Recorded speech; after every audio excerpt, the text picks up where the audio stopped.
शिक्षा और रोजगार जो भी शिक्षित हैं या जिसको नौकरी लगना है सरकारी, वो इस वीडियो को गौर से देखना, सोचना, समझना। मेरे साथ में दो बहनें बैठी हैं।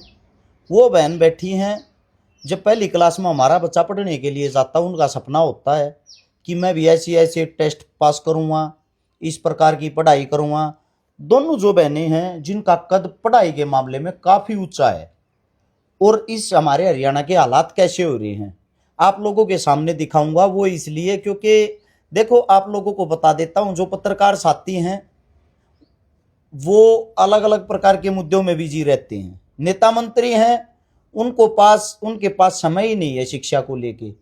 तो हम शिक्षा की बात करांगे, और हम जो शुरुआत कर रहे हैं मेरी बहन से करेंगे। बहन, शुभ नाम क्या है आपका? जी सर, मेरा नाम सुमित्रा है। बेबे, भाई हूँ मैं, सर नहीं। तो आप इस तरीके से बात कराएं। सुमित्रा बहन, कौन सा गाँव आपका? जी मेरा नाम मेरा जो गांव है वो तिगड़ाना है। तिगड़ाना है। आपने पढ़ाई में क्या क्या किया है? जी मैंने पढ़ाई में एमए इंग्लिश की हुई है और पीएचडी भी की हुई है, और मैं आदर्श कॉलेज में टीच भी कर रही थी, और मैंने यूजीसी नेट भी क्लियर किया हुआ है। यूजीसी नेट आपने क्लियर किया है, आपने पीएचडी की है, आपने टीचिंग भी की है। उससे अलग और क्या क्या किया है? सर और तो मैंने कॉन्फ्रेंसेस अटेंड की है, मैंने बहुत सारे रिसर्च की है, और उसके जो रिसर्च पेपर्स हैं वो भी पब्लिश करवाए हैं यूजीसी लिस्टेड जर्नल्स में, इंटरनेशनल स्कोपस इंडेक्स जर्नल्स में। और जो कॉन्फ्रेंसेस है वो भी मैंने इंटरनेशनल, नेशनल, स्टेट लेवल की कॉन्फ्रेंसेस है उसमें भी पार्टिसिपेट किया हुआ है सर। और मैंने 2 बुक्स भी लिखी थी, पोइट्री बुक्स मेरी पब्लिश हो चुकी है सर। यूजीसी टेस्ट जो आपने किया बहन, उस टेस्ट के अंदर आपकी क्या रैंक थी? सर रैंक तो अब ध्यान नहीं है, लेकिन जब यूजीसी नेट क्लियर किया था उस टाइम बहुत बड़ी बात होती थी, और मैंने एमए इंग्लिश करते हुए सर यूजीसी नेट क्लियर किया था। ये इंडिया लेवल पे था? हाँ जी सर, इंडिया लेवल के ऊपर था, और मैं अपनी यूनिवर्सिटी की फर्स्ट स्टूडेंट थी जिसने यूजीसी नेट क्लियर किया था। और सीबीएलयू यूनिवर्सिटी ने मेरी पिक्चर अपनी प्रोस्पेक्टस में भी लगाई थी as to give me honour. अच्छा, मैं एक बात पूछना चाहता हूँ बहन, आपने नेट कितने बार क्लियर किया वैसे? सर मेरा 3 बार नेट हो चुका है, और 1 बार जेआरएफ भी क्लियर हो चुका है। यानी कि जो हमारा समाज है उसमें देहाती लोग ज्यादा हैं, वे इस बात में तो समझ लेंगे नेट क्लियर होया। जीआरएफ का क्या मतलब, वो और बताऊंगा। सर जो जेआरएफ है वो यूजीसी नेट की ही रैंक होती है। ये हायर जो रैंक होती है उन बच्चों को जेआरएफ प्रोवाइड करवाया जाता है, अवॉर्डेड किया जाता है। इसमें स्कॉलरशिप मिलती है सर, ताकि बच्चा अच्छे से रिसर्च कर सके, और फाइनेंशियल सपोर्ट उसको गवर्नमेंट देती है। या वाह बेबे है देसी भाषा में तो बता दूं, 3 बार नेट क्लियर कर रही है। जीआरएफ का मतलब होता है 100 बच्चा में के 1 बच्चे का सिलेक्शन होना, मतलब 1% बच्चा का सिलेक्शन होना। और इस बहन को वो क्लियर होने के बाद जीआरएफ 3 साल स्कॉलरशिप भी मिली। यानी कि एक पढ़ी लिखी बहन, हर तरीके से, हर एंगल से। अब सबसे पहला सवाल ये है, जिसने ऑल इंडिया लेवल का जो टेस्ट होता है उसको क्लियर कर दिया, और हरियाणा की जो भर्ती आती है, वैकेंसी आती है या नौकरी आती है, उसके अंदर इन बच्चों को नौकरी से वंचित रहना पड़ा। दूसरी बात यह है, अभी मेरी बहन से बात करेंगे, इंग्लिश टीचर है ये, इंग्लिश पीएचडी कर रखी है शायद, है बहन?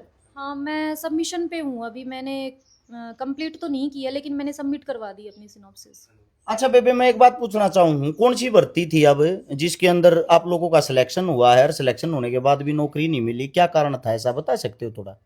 सर कारण तो यही है कि इन्होंने subject knowledge test first time introduce किया है, और उसके लिए ना तो इन्होंने कोई डेमो दिया हमें, ना ही कोई क्वेश्चन पेपर का मॉडल प्रोवाइड करवाया, और किसी तरीके की कोई गाइडलाइन और कोई इंस्ट्रक्शन नहीं दिया। उसके बावजूद भी हमने इस पेपर की बहुत अच्छे से तैयारी की थी। स्क्रीनिंग में जितने भी बच्चे जो धरने पर बैठे हैं या फिर प्रोटेस्ट कर रहे हैं, उनकी काफ़ी अच्छी रैंक आई हुई है। उन्होंने स्क्रीनिंग में बहुत ज़्यादा अच्छी परफॉर्मेंस दे रखी है, लेकिन सब्जेक्ट नॉलेज टेस्ट में सभी को ही फेल कर दिया है उन्होंने।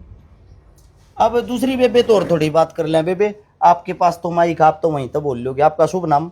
मेरा नाम मानसी है। मानसी? मानसी मानसी? जी। मानसी बेबे, कौन सा गाँव? भवानी खेड़ा। भवानी खेड़ा। आपने भी नेट क्लियर कर रखा? भाई साहब मेरा 6 बार नेट क्वालिफाई है। मतलब आपने 6 बार नेट क्लियर किया है, क्वालिफाई किया है। जी। और जीआरएफ? जीआरएफ मेरा 1 बार जीआरएफ आपका जीआरएफ भी है। पढ़ाई में क्या क्या कर रखा आपने? भाई साहब मैंने ना पहले बल्कि बीकॉम की थी, उसके बाद मैंने एमए इंग्लिश की है। मेरा अच्छा। बैकग्राउंड नहीं था एमए इसका इंग्लिश का। ठीक है। उसके बाद मैंने एमए इंग्लिश की है। यूनिवर्सिटी में मेरी 3rd-4th पोजीशन थी उसमें भी।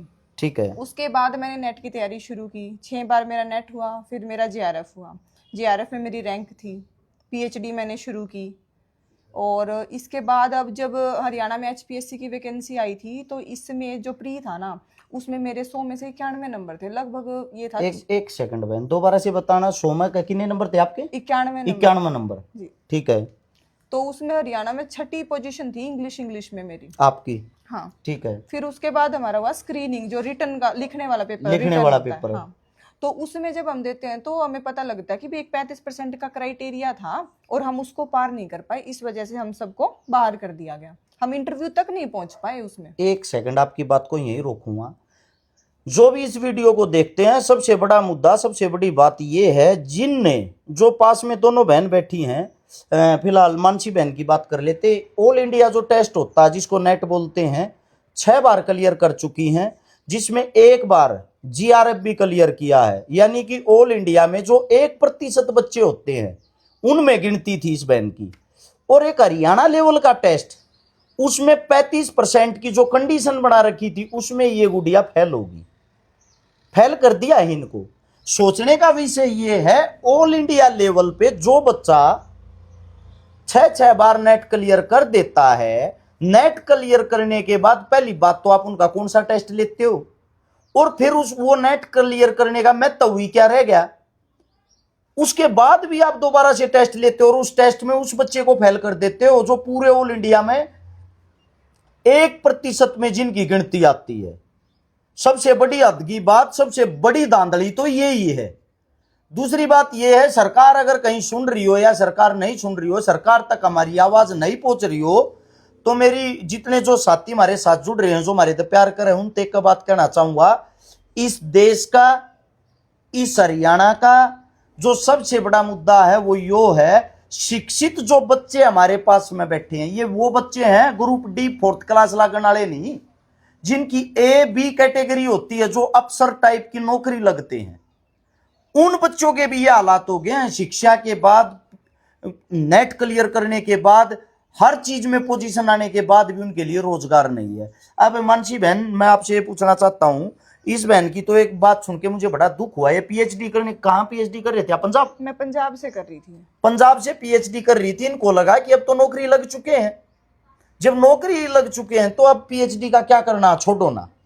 उस पीएचडी को भी अधूरी छोड़ के ये बहन अपने घर बैठ गई थी कि मेरा तो टेस्ट ही क्लियर हो गया, कोई बात ही नहीं है, मेरी तो नौकरी ही मिल गई। अब ये अरमान टूटे हैं, सपने टूटे हैं। बेबे एक बात पूछना चाहूंगा, कितने घर पे आज तक आपने पढ़ाई पढ़ा लिए होंगे? भाई साहब मेरे घर में है ना, मेरे से ज्यादा मेरे माँ बाप ने किसी पे कौन लाया। मेरा भाई है, मेरी बेबे है, सब तक फालतू मेरे ऊपर लगा रखा है। और मैं आज तक 26 साल की होगी, मैं आज तक पढ़ने लग रही हूँ। पहली क्लास से लेकर 10वीं क्लास थी प्राइवेट में पढ़ी थी या सरकारी में? प्राइवेट में पढ़ी थी। अच्छा, 10वीं तो +2 थी भी फिर प्राइवेट में पढ़ी होगी? प्राइवेट में, बिल्कुल। अच्छा, उसके बाद जो कॉलेज रहा अपना, यूनिवर्सिटी रही, वो पहले मैंने ग्रेजुएशन करी सीबीएलयू यूनिवर्सिटी से। ठीक है। उसके बाद जीजेयू के जो कैंपस है वहां से मैंने मास्टर्स की मेरी। ये जो आपने पढ़ाई बताई है प्राइवेट में पढ़े हो, मेरा मानना ये है प्राइवेट में आज के टाइम, मेरा बच्चा छोटा स्कूल में जाए, शायद उसकी 8,000 रुपये फीस है मेरे बच्चे की। तो आपने लगभग एक आइडिया है वैसे कई लाख रुपया अपने जीवन में आपके परिवार ने आपकी पढ़ाई पे खराब कर लिए होंगे। खराब करना ही है बहन, ये पैसे खराब ही भैया, जीरो हो गई ये तो कितने रुपए खराब कर लिए होंगे? मिला लिए होंगे 85 लाख। तो 50 लाख रुपए आपने ला लिया। आपने ऐसा नहीं लगता ये जो ओपन तो 10वीं 12वीं करके ग्रेजुएशन करके और 40-50 लाख दे के सीधे रिश्वत के कि तो बड़ी पोस्ट पर लाग जाए, वो रास्ता सही था? बहुत सही था। ये रात नाक तो काली कौन करनी थी हमने। और एक बात और मैं कहूंगी, हमारा इंग्लिश का जो असिस्टेंट प्रोफेसर का रिजल्ट आ रहा है ना, उसमें 150 बंदे पास हुए हैं, जिसमें होने थे लगभग 1200-1300 बंदे। 2 गुना बुलाने थे इंटरव्यू खातर, उनने बुलाए 150 बंदे। 150 में तो 90% बाहर के, जो 20-25 हरियाणा के है ना, मैं हर किसी ने कहूँ उनका जाके बैकग्राउंड निकालो। उनका घर में या तो A ग्रेड का बंदा है कोई, या उनके या माँ या बाप असिस्टेंट प्रोफेसर है। 6-7 का डेटा निकालने वाली मैं खुद हूँ। आपका कहने का तात्पर्य यो है जिसकी सिफारिश है, जिसकी सरकार में पकड़ है, बिल्कुल वे तो नौकरी लागे, बाकी सब धक्के मार दिए। बिल्कुल बिल्कुल यह मतलब चीज है, शिक्षा से कोई ताल्लुकात या लेना देना नहीं रहा। नहीं है भाई जो भी सरकार के आदमी इस वीडियो को देखते हो, दो मुहिम चला रखी है। एक तो खर्ची ये पर्ची खर्ची वाली, बिना पर्ची बिना खर्ची वाली। क्या कहने लग रही है गुड़िया, इसकी बात को गौर से सुनना। दूसरी बात, बेटी बचाओ बेटी पढ़ाओ। बेटियां तो बच भी रही हैं, पढ़ भी रही हैं, इन बेटियों को अब लेके कहां जाए, बड़ा सवाल ये है। क्योंकि ये वो बेटियां हैं जो हमारे देश का कोई नूर है, जो मतलब अच्छे लेवल पे पढ़ी हुई हैं। बहन ने एक बात बताई थी, आप लोगों ने ध्यान से नहीं सुना होगा, जो यूनिवर्सिटी है या कॉलेज है जहां से बहन ने पढ़ाई करी, वहां की जो बुक छपती है उसमें भी पढ़ाई के कारण इस बहन के फोटो लगे हुए हैं। और आज ये नौकरी के लिए तरस रहे हैं। तमाम हरियाणा के अंदर जितने परिवार, जितने साथी अपने घर में बैठे हैं, यो मुद्दा इन बहना का नहीं है। ई गुड़िया की शादी होगी, इसकी ना हुई होगी तो और थोड़े दिन हो जाएगी। ये बेचारी इनके जीवन में अब रोना रोना रह जाएगा। ये अपने आप को कोसेंगी एक बात को लेके, हमने पढ़ाई करी क्यों, घर वाले का इतना नाश और नुकसान करवाया क्यों। अब मुद्दे की बात यह है, तमाम हरियाणा जो आप अपने बालका ने स्कूल में भेजा है, यूनिवर्सिटी या कॉलेज में भेजा, थारते एक बात कहना चाहूंगा भाई, पढ़ने लिखने के बाद तुम्हारा टारगेट क्या है। ये लड़ाई हर उस घर की है, ये आवाज हर उस घर की है जो अपने बच्चों से ये उम्मीदें कर रहे हैं हमारा बच्चा बड़ा बन के डॉक्टर बन जाएगा, इंजीनियर बन जाएगा, टीचर बन जाएगा। ऐसे तो कुछ भी नहीं बनेगा। ऐसे तो सिर्फ और सिर्फ चापलूसों के बच्चे आगे बढ़ेंगे। चापलूस कौन? जो सरकार को जानते हैं, जो सरकार के टच में हैं, जो सरकार का बैग उठाते हैं। अब सोचने का विषय यह है, आप अपने घरों में, मेरी समझ में नहीं आती, इतना बड़ा मुद्दा होने के बाद हिंदुस्तान के अंदर से शिक्षा समाप्त हो रही है और आप अपने घरों में चुप बैठे रहते हो। शिक्षा, स्वास्थ्य और रोजगार, अगर तीनों चीजों पे आंख उठा के देखोगे, हमारे देश की राष्ट्रपति, बड़े शर्म की बात है, एक प्राइवेट हॉस्पिटल का रिबन काटती है। इसका मतलब सरकारों ने भी सरकारी हॉस्पिटल बनाने बंद कर दिए। हमारे हरियाणा का शिक्षा मंत्री महिपाल डांडा जी, आपने देखा था खबर, अपना शिक्षा मंत्री एक प्राइवेट हॉस्पिटल का रिबन काटने लग रहा है। वो कुछ भी कर सकते हैं, क्योंकि जिस प्रांत में जो शिक्षा मंत्री है वो इतना एजुकेटेड नहीं है ना, और वहां हम शिक्षा की अगर बात करें तो हम मूर्ख हैं। अच्छा, मैं आपसे एक बात पूछना चाहूँ बेबी, आप किसी नेता मंत्री या तो नहीं मिले? आप हमारा दुख सुनो भाई साहब, हम है ना खुल्लर जी तो मिले थे। ठीक है, एक बार तो उन्होंने कही भाई आपने बुलावांगे, करांगे आपका समाधान। खुल्लर जी कौन है वैसे? खुल्लर जी हमारे सेक्रेटरी हैं ये, हाँ सीएम के सेक्रेटरी हैं, सीएम साहब के सेक्रेटरी हैं। ठीक है, उस टाइम तो कुछ नहीं हुआ। उसके बाद हमारे कैंडिडेट्स से बुलाया जावे है। ठीक है, अनु का भाई साहब कर लो इसका समाधान, तुम धरना ठा लो और तारी ने वैकेंसी दोबारा निकाल देंगे। अप्रैल में तारी वैकेंसी निकाल के तारे पेपर भी हो जाएंगे, एक पेपर लेवांगे तारा। ईबिन के ऊपर इतना अगर दबाव है तो पहले ये काले करना में क्या था? सही बात है। पहले तो माम सारे बार कर दिया, माम चलो माम ठा भी लेंदे के भरोसा तारा 35% आप हटा दोगे माम, फिर उन्हें चक्कर काट दे डांगे। बिल्कुल सही बात। वैसे आप लोगों को एक बात नहीं लगती, एक नया स्कैंडल है, उस स्कैंडल के बारे में थोड़ा जो मेरे को लग रहा है मैं बता देता हूं। एक तो हरियाणा के अंदर बहुत सारी वैकेंसियां खाली हैं, उन खाली वैकेंसियों के लिए बार बार जॉब निकलती है। अब जॉब निकलने का एक छोटा फॉर्मूला बता दूं, सपोज करो ये तो बड़े लेवल की जॉब होगी, ग्रुप डी की कोई जॉब निकल गई, वैकेंसी निकल गई मात्र 1000 वैकेंसियों पे फार्म भरने वाले बच्चे पा जाते हैं बहन, कम से कम 5 लाख। बिल्कुल 5 लाख बच्चा ने फार्म भर दिए। एक फार्म की फीस मेरे हिसाब से 500-400 रुपए तो होगी। बिल्कुल। अब 500 रुपए को 5 लाख से गुणा कर लो, इतने रुपए वे नगद इकट्ठे कर लेते हैं, फिर उस भर्ती को कर देते हैं कैंसल या उस पे लगा देते हैं रोक। बिल्कुल। वो जो पैसा है फार्म भरने वाला का वो तो वापिस आता नहीं कभी। गरीब का बच्चा उन पैसों को कैसे इकट्ठे करके फार्म भरता, वो तो गरीब का बच्चा जानता है ना। ऐसे ही बार बार ये जो मेरे साथ में बैठे हैं जो ए बी कैटेगरी के हैं, इनके साथ भी सेम कंडीशन होने लग रही है। अब इन्होंने फार्म भरा, अब बोल रहे हैं कि दोबारा से भर्ती निकलेगी बेटा, उस टाइम पे आप लोगों को दोबारा से मौका देंगे। किस लिए? क्या इनके जीवन में आंखें फुड़वाना इनका कार्य रह गया का? आप लोगों को वैसे लगता है एक टेस्ट के लिए किन किन परिस्थितियों से गुजरना पड़ता, वो तो मेरे हिसाब से बहन आप लोगों से ज्यादा कौन जानता होगा। वैसे इस टाइम पर आप अगर नौकरी नहीं लग पाए या आप लोगों की नहीं सुनी तो आपके पास अगला कार्य क्या है? सर हमें कोई सब्स्टिट्यूट जॉब ढूंढनी पड़ेगी, लेकिन हमारी डिग्निटी और हमारे न्याय का क्या, क्योंकि हम लोगों ने इतने साल इस सब्जेक्ट को और इस सपने को जिया है कि हम लोग असिस्टेंट प्रोफेसर लगेंगे, और जो तैयारी की है इस ए ग्रेड की जॉब के लिए, तो उसका क्या होगा? इसका मतलब क्या हरियाणा की नज़र में हमारी जो एजुकेशन है, हमारा हार्डवर्क है, स्ट्रगल है, उसकी कोई वैल्यू नहीं है? इससे दूसरा एक बात और छोटा है जो मेरे चुप है, आप लोग जो हो फर्स्ट कैटेगरी के पढ़े लिखे, इतने एजुकेटेड, हर चीज में फर्स्ट आने वाले, आप लोगों को बाहर निकाल के, और जो आप ही के एग्जाम में बार बार फेल होते हैं, या जो इधर उधर से सिफारिश करवा के इस नौकरी की कुर्सी पर बैठेंगे, और उनको आप वहां जाके जी सर करोगे, और आप एक प्राइवेट में पढ़ाओगे, आपके दिल पर क्या बीतेगी? सर बहुत दुख होगा, लेकिन गवर्नमेंट को ये बात भी समझनी पड़ेगी, अगर वो सारे ही लोगों को जो सिफारिशी लोग हैं उनको भरने लगेगी, तो जो विश्व है, जो वर्ल्ड है, उसकी नज़र में फिर इंडिया की क्या कंडीशन रह जाएगी? क्योंकि जो इंटेलेक्चुअल वर्ग है, जिसमें जाने के लिए हम इतना स्ट्रगल कर रहे हैं, अगर वही सशक्त नहीं होगा तो फिर वो AI सबमिट जैसा जो अभी स्कैंडल हुआ था उसी टाइप से ही कुछ और होगा, और उसमें जो फिलोसफी है, चाहे फिर जो और भी बड़ी बड़ी जो इंटेलेक्चुअल जो कार्य हैं, जो एक्शंस हैं, उसमें भी इंडिया की फिर किरकिरी ही होगी, उसमें भी इंडिया फिर आगे नहीं बढ़ पाएगा। मानसी बेबे एक बात सोची आपने, सरकारी स्कूल न बंद करने लग रही हैं, अच्छा कॉलेज यूनिवर्सिटी धीरे धीरे प्राइवेट होने लग रही हैं, तकरीबन जितने सरकारी संस्थाएं थी, सोचने का विषय ये है, आप जैसे जो पढ़े लिखे हैं उनको दरकिनार कर रहे हैं, बिल्कुल एक साइड कर रहे हैं, वो किसी भी जाति का हो, किसी भी धर्म का हो, इन लोगों को यहाँ पे जाति धर्म या कुछ चीजें नजर नहीं आती जब दरकिनार करते हैं ये। आप लोग जो फर्स्ट सेकंड आने वाले बच्चे उनको तो एक साइड हटा दिया, स्कूलों को कॉलेजों को बंद कर दिया, ये जो इनके पास बच्चे हैं यानी कि जो फेल होने वाले, उनको ये टीचर बना देंगे, तो इंडिया का जो आने वाला भविष्य है, जो स्वयं इस पेपर में फेल हो रहे हैं, जिनको स्वयं ही कुछ नहीं आता, वे तो बन के टीचर, उनके पास जो यूथ नए स्टूडेंट जाएंगे वे उनको क्या सिखाएंगे?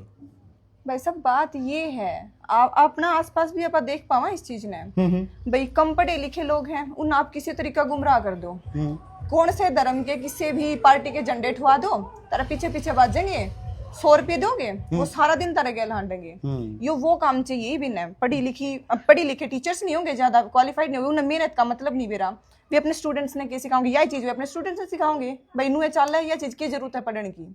आगे फिर इस गवर्नमेंट की जो पॉलिसी है ना, धर्म जातिवाद, इसकी ओर बढ़ाना, ये चीजें चलेंगी। और जो पहले ये जो स्टूडेंट इलेक्शंस हैं, ये पहले बंद कर दिए थे गवर्नमेंट ने, ये दोबारा से शुरू कर दिए हैं। अब हमारे जो कॉलेजेस हैं, स्कूल्स हैं और यूनिवर्सिटीज़ हैं, उसमें दोबारा से ये इलेक्शंस और जो राजनीति है उनका खेल अब होने लग गया, और बच्चों में आपस में ही हेट्रेड बहुत ज़्यादा फैल रहा है। सबसे बड़ी चीज जो है, जो आज हम देख पा रहे हैं, हो सकता है ये बच्चे अपना समय काट लेंगे, नौकरी ना मिलेगी तब भी, क्योंकि इन्होंने इतनी शिक्षा ले ली है कि ये अपने जीवन को कैसे जीना है। लेकिन देश का दुर्भाग्य ये है, जो आने वाले बच्चे हैं, जो इस आस उम्मीद में जी रहे हैं कि आगे चल के हम कोई न कोई सरकारी पद पे होंगे या किसी बड़े पद पे होके देश सेवा करेंगे, उनका भविष्य कहीं भी नहीं है। दूसरी बात, जो अपने घर में हरियाणा इस टाइम पर चुप बैठा है, जो अपने घर में चुप बैठ कर सिर्फ पार्टियां के झंडे ठान लाग रहे हैं, पार्टियां के कार्यकर्ता बन रहे हैं, पार्टियां के प्रोग्राम में शामिल हुए हैं, चाहे वो किसी भी पार्टी के प्रोग्राम में शामिल होते हैं, उनसे ये कहता हूं, यह मुद्दे की लड़ाई है, आपके बच्चों के भविष्य की लड़ाई है, आपकी नस्ल को बचाने की लड़ाई है। कृपया करके मन्नत एक बात और भी लगी मानसी बेबे, बताती आना दुख हुआ है, मन आपकी लाइन के जो पढ़े लिखे बच्चे हैं, जिनका मतलब ऊंचा घराना है जी, उन तन्यू पूछी रहे तुम प्रोटेस्ट क्यों ना करते, जैसे HPSC के बाहर बैठे होंगे पंचकुला, आप लोगों की टीम, बिल्कुल, अच्छा वे पढ़े लिखे बच्चे बैठे हैं, तो मैं बोला यार 200-300 बच्चा तक हो, आप सब ने तो प्रोटेस्ट करना चाहिए वहां जाकर, जैसे ग्रुप डी वाले करते हैं। अगर ग्रुप डी की लड़ाई होती अब तक उत्पात मचा देते रोडा पे, लेकिन सरकार को ये पता है ग्रुप डी को मनाने से वोट बैंक बढ़ेगा। बिल्कुल, आप लोगों की पहली बात तो कोई पढ़ाई को नहीं समझ पा रहा, पढ़ाई को समझ ले तो मजबूरी को नहीं समझ पा रहा, मजबूरी को समझ ले है तो मेरे हिसाब से शिक्षा मंत्री तो भी जाके ये कहोगे ना हमारा ये मुद्दा, शिक्षा मंत्री भी ये नहीं समझ पाऊंगा मुद्दा क्या है। शिक्षा मंत्री वो आदमी है जिससे इंग्लिश में जाके मैं 2 वर्ड बोल दिया उनको, भाई हिंदी में बताओ। शिक्षा मंत्री मैं तो यूं कहूंगी कि शिक्षा मंत्री वो होना चाहिए जो बंदा खुद एजुकेटेड है, तभी तो वो एजुकेशन की वैल्यू समझेगा। इवन ने की तो हम समझा ले वहाँ के CM ने समझा ले वहाँ। सर जो ये असिस्टेंट प्रोफेसर के लिए जो बच्चे धरना कर रहे हैं, या फिर जो सब्जेक्ट नॉलेज टेस्ट में जो बच्चे बैठे थे, वो हरियाणा का बिल्कुल प्योर गोल्ड है। वो इतने टेस्ट, इतने हर्डल्स, इतने स्ट्रगल के बाद इस मुकाम तक पहुंचा है सर। सभी के पहुंचने की इतनी वो नहीं है, कैपेसिटी नहीं है, वो यहाँ तक नहीं पहुंच पाता है। आप खुद अब सर्वे कर रहे हो, इसमें भिवानी में ही कितने बच्चे हैं जो असिस्टेंट प्रोफेसर तक पहुंच